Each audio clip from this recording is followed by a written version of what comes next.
Fibre ಅಥವಾ ನಾರಿನಂಶ ನಮ್ಮ ಜೀರ್ಣಕ್ರಿಯೆಯನ್ನು ಬೆಂಬಲಿಸುವುದರಿಂದ ಹಿಡಿದು ರಕ್ತದಲ್ಲಿನ ಸಕ್ಕರೆ ಮತ್ತು ಕೊಲೆಸ್ಟ್ರಾಲ್ ನಿಯಂತ್ರಿಸುವವರೆಗೆ ದೀರ್ಘಕಾಲೀನ ಆರೋಗ್ಯವನ್ನು ಕಾಪಾಡಿಕೊಳ್ಳುವಲ್ಲಿ ಅತ್ಯಂತ ಶಕ್ತಿಶಾಲಿ ಪಾತ್ರಗಳನ್ನು ನಿರ್ವಹಿಸುತ್ತೆ. ಅದೇ ಹಿನ್ನೆಲೆ ನಮ್ಮ ದೇಹಕ್ಕೆ ಫೈಬರ್ ಎಷ್ಟು ಮುಖ್ಯ, ಏನಿದರ ಆರೋಗ್ಯ ಲಾಭಗಳು ಅಂತಲೇ ತೋರಿಸ್ತೀವಿ ನೋಡಿ. ಪೌಷ್ಟಿಕಾಂಶದ ಕುರಿತಾಗಿ ಯಾರೇ ಮಾತನಾಡಿದ್ರೂ ಪ್ರೋಟೀನ್ ಮತ್ತು ನ್ಯೂಟ್ರಿಷನ್ ಕುರಿತು ಹೆಚ್ಚಾಗಿ ಮಾತನಾಡ್ತಾರೆ. ಆದರೆ ಫೈಬರ್ ಎಂಬ ಅಂಶವನ್ನ ಮರೆತೇ ಹೋಗ್ತಾರೆ. ಯಾವುದೇ ವ್ಯಕ್ತಿ ನಿಮಗಿಷ್ಟವಾದ ಆಹಾರ ಯಾವುದು ಅಂದ್ರೆ ice cream, cake, chicken, mutton ಸೇರಿದಂತೆ ಇನ್ನಿತರ ಹೆಸರುಗಳನ್ನ ಹೇಳೋದುಂಟು.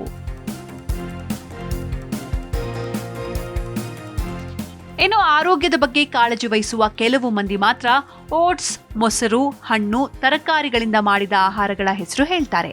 ಆದರೆ ನಾವು ಸೇವಿಸುವ ಆಹಾರ ಹೇಗಿರಬೇಕು ಮತ್ತು ನಾವು ಈಗ ಸೇವಿಸುತ್ತಿರುವ ಆಹಾರದಲ್ಲಿ ಯಾವೆಲ್ಲ ಅಂಶಗಳು ಸೇರಿವೆ, ಇವುಗಳು ನಮ್ಮ ಆರೋಗ್ಯದ ಮೇಲೆ ಯಾವ ರೀತಿ ಪರಿಣಾಮವನ್ನ ಬೀರುತ್ತೆ ಅನ್ನೋದನ್ನ ತಿಳಿದುಕೊಳ್ಳುವುದು ಮುಖ್ಯವಾಗುತ್ತೆ. ಆರೋಗ್ಯಕರ ಜೀವನ ಶೈಲಿ ನಡೆಸಬೇಕು ಅಂದ್ರೆ ಪ್ರೋಟೀನ್, ನ್ಯೂಟ್ರಿಷನ್ ಜೊತೆಗೆ ಫೈಬರ್ ಯುಕ್ತ ಆಹಾರ ಸೇವನೆ ಕೂಡ ಅತಿ ಮುಖ್ಯವಾಗುತ್ತೆ. ಆಹಾರದಲ್ಲಿ ನಾರಿನಾಂಶ ಸೇರ್ಪಡೆ ಮಾಡಿದ್ರೆ ಅದು ನಮ್ಮ ಜೀರ್ಣಕ್ರಿಯೆಯನ್ನ ಬೆಂಬಲಿಸೋದ್ರಿಂದ ಹಿಡಿದು ರಕ್ತದಲ್ಲಿನ ಸಕ್ಕರೆ ಮತ್ತು ಕೊಲೆಸ್ಟ್ರಾಲ್ ಅನ್ನ ನಿಯಂತ್ರಿಸುವವರೆಗೆ ದೀರ್ಘಕಾಲೀನ ಆರೋಗ್ಯವನ್ನ ಕಾಪಾಡಿಕೊಳ್ಳುವಲ್ಲಿ ಅತ್ಯಂತ ಶಕ್ತಿಶಾಲಿ ಪಾತ್ರಗಳನ್ನು ನಿರ್ವಹಿಸುತ್ತೆ. ಇಷ್ಟಕ್ಕೂ ಏನಿದು ಫೈಬರ್, ನಮ್ಮ ದೇಹಕ್ಕೆ ಅದು ಮುಖ್ಯ ಯಾಕೆ ಅಂತೀರಾ? ಹೇಳ್ತೀವಿ ನೋಡಿ. ಸಸ್ಯ ಮೂಲ ಆಹಾರ ಉತ್ಪನ್ನಗಳ ಜೀರ್ಣವಾಗದ ಭಾಗವೇ ನಾರು. ಸಾಮಾನ್ಯವಾಗಿ ಆಹಾರ ಪದಾರ್ಥಗಳು ಬಾಯಿ, ಜಠರ ಹಾಗೂ ಸಣ್ಣ ಕರುಳುಗಳಲ್ಲಿ ವಿವಿಧ ಕಿಣ್ವಗಳ ಸಹಾಯದಿಂದ ಅತಿ ಸಣ್ಣ ಕಣಗಳಾಗಿ ಮಾರ್ಪಾಡಾಗಿ ನಂತರ ಪೌಷ್ಟಿಕಾಂಶಗಳ ರೂಪದಲ್ಲಿ ರಕ್ತ ಪರಿಚಲನೆಯನ್ನ ಸೇರುತ್ತವೆ. ಅವುಗಳ ಜೊತೆಯಲ್ಲಿಯೇ ಜೀರ್ಣವಾಗದೆಯೇ ಉಳಿಯುವ ಕೆಲವು ಅಂಶಗಳು ಆಹಾರದಲ್ಲಿರುತ್ತವೆ. ಜೀರ್ಣವಾಗದ ಮಾತ್ರಕ್ಕೆ ಈ ನಾರು ಅನುಪಯುಕ್ತ ಅಂತ ನೀವು ತಿಳಿದಿದ್ರೆ ಅದು ಖಂಡಿತ ತಪ್ಪು. ಇದು ಹಲವು ಬಗೆಯಲ್ಲಿ ಶರೀರದ ಆರೋಗ್ಯವನ್ನು ಕಾಪಾಡಲು ಸಹಕಾರಿಯಾಗಿದೆ. ಆಹಾರದಲ್ಲಿ 3 ಬಗೆಯ ನಾರಿನಾಂಶವಿರುತ್ತೆ. ಅವೆಂದ್ರೆ ಕರಗಬಲ್ಲ ನಾರಿನಾಂಶ, ಕರಗದ ನಾರಿನಾಂಶ ಹಾಗೂ ಜೀರ್ಣವಾಗದ ಪಿಷ್ಟದ ಅಂಶ. ಕರಗಬಲ್ಲ ನಾರಿನಾಂಶವು ಆಹಾರವು ಜಠರದಿಂದ ಕರುಳುಗಳಿಗೆ ತಲುಪುವ ವೇಗವನ್ನ ನಿಧಾನಿಸುತ್ತೆ. ಇದರಿಂದ ವ್ಯಕ್ತಿಗೆ ಹೊಟ್ಟೆ ತುಂಬಿದಂತಹ ಭಾವ ಉಂಟಾಗೋದ್ರಿಂದ ಬಹಳ ಹೊತ್ತಿನವರೆಗೆ ಹಸಿವಿನ ಅನುಭವವಾಗೋದಿಲ್ಲ. ಅಲ್ಲದೆ ಶರೀರದಲ್ಲಿನ ಕೊಲೆಸ್ಟ್ರಾಲ್ ವಿಸರ್ಜನೆಗೆ ನೆರವಾಗುವ ಮೂಲಕ ಅದರ ಪ್ರಮಾಣವನ್ನ ಕಡಿಮೆ ಮಾಡುವಲ್ಲಿ ಹಾಗೂ ರಕ್ತದ ಸಕ್ಕರೆ ಅಂಶವನ್ನ ಸ್ಥಿರಗೊಳಿಸುವಲ್ಲಿ ಮುಖ್ಯ ಪಾತ್ರವನ್ನ ವಹಿಸುತ್ತೆ. ಕರಗದ ನಾರಿನಾಂಶವು ನೀರನ್ನ ಹೀರ್ಕೊಂಡು ಕರುಳುಗಳಲ್ಲಿನ ಆಹಾರದ ಕಣಗಳು ಮೆತ್ತಗಾಗಲು ಮತ್ತು ಆ ಮೂಲಕ ಕರುಳುಗಳ ನಿಯಮಿತ ಚಲನೆಗೆ ಸಹಕರಿಸುತ್ತೆ. ಇದು ಕರುಳುಗಳ ಕಾರ್ಯಕ್ಷಮತೆಯನ್ನ ಸುಧಾರಿಸಲು ಹಾಗೂ ಅವುಗಳ ಆರೋಗ್ಯವನ್ನ ಕಾಪಾಡಲು ಬಹಳ ಮುಖ್ಯ. ಜೀರ್ಣವಾಗದ ಪಿಷ್ಟವು ಕರುಳುಗಳಲ್ಲಿ ಶರೀರಕ್ಕೆ ಅತ್ಯಗತ್ಯವಾದ ಸ್ನೇಹಮಯಿ ಸೂಕ್ಷ್ಮಾಣುಗಳ ಉತ್ಪತ್ತಿಗೆ ನೆರವಾಗುತ್ತೆ.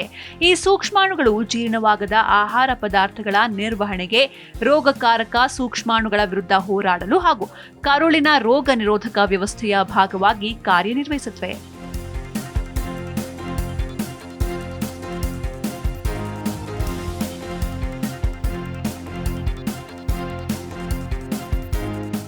ಹೀಗಾಗಿ ನಾರಿನಾಂಶ ನಮ್ಮ ದೇಹಕ್ಕೆ ಅತ್ಯಗತ್ಯವೇಕೆ ಎನ್ನುವ ಮತ್ತಷ್ಟು ಅಂಶಗಳನ್ನ ನಾವೀಗ ನೋಡ್ತಾ ಹೋಗೋಣ.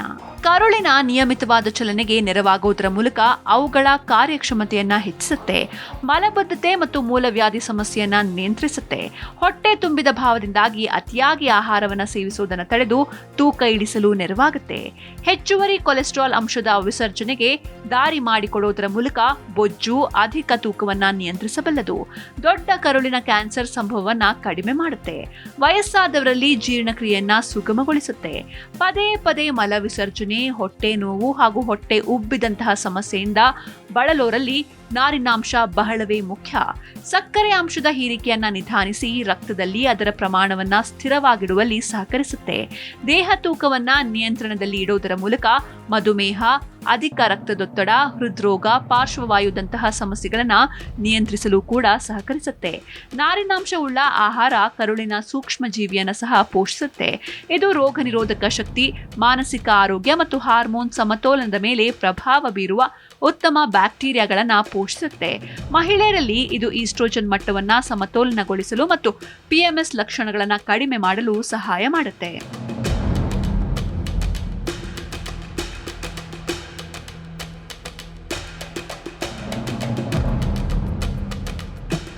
ನಾರಿನಾಂಶ ಕಡಿಮೆ ಅಥವಾ ಕೊರತೆಯಾದ್ರೆ ಏನಾಗುತ್ತೆ ಅಂತ ಕೇಳಿದ್ರೆ, ಕಡಿಮೆ ನಾರಿನಾಂಶವುಳ್ಳ ಆಹಾರ ಸೇವನೆ ಮಾಡಿದ್ರೆ ಅದು ಅನಿಯಮಿತ ಜೀರ್ಣಕ್ರಿಯೆ ಮತ್ತು ಮಧುಮೇಹ ಸಮಸ್ಯೆಗೆ ಕಾರಣವಾಗುತ್ತೆ.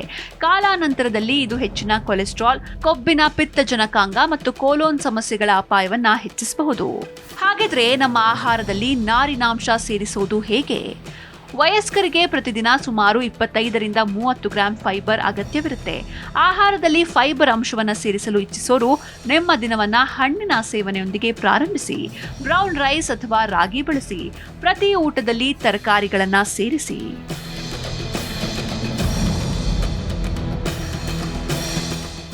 ಸೊಪ್ಪು, ದ್ವಿದಳ ಧಾನ್ಯಗಳು, ಬಾರ್ಲಿ, ನಟ್ಸ್, ವಿವಿಧ ಬಗೆಯ ಹಿಟ್ಟುಗಳು, ಮಸೂರ, ಬಾದಾಮಿ, ಏಪ್ರಿಕಾಟ್, ಗೆಣಸು, ಬ್ರೊಕೋಲಿ, ಸೇಬು, ಪೇರ್ಲೆ, ಬೀನ್ಸ್, ಬಟಾಣಿ, ಕ್ಯಾರೆಟ್ ಇನ್ನು ಮುಂತಾದ ಆಹಾರ ಪದಾರ್ಥಗಳಲ್ಲಿ ಫೈಬರ್ ಅಂಶ ಹೇರಳವಾಗಿರುತ್ತೆ.